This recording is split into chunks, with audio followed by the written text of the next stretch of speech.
Today I'm going to demo the Combat Commando powerchutes.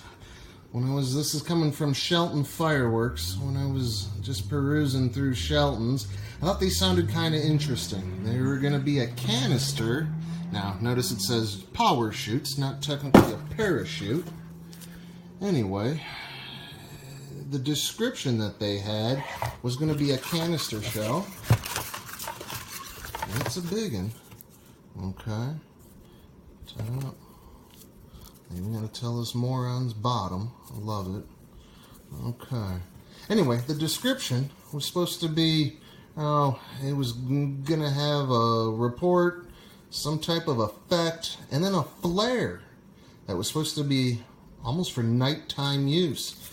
And in their description, to add it to anyone's show. Well, I could tell you, yeah, I'm still waiting on my flare. Did get a parachute out of it that floated down, but we'll demo this guy off for you and see what you think. Yeah. I was really looking for the odder things in Shelton's, but I think I'm going to save my money from now on. Combat Commando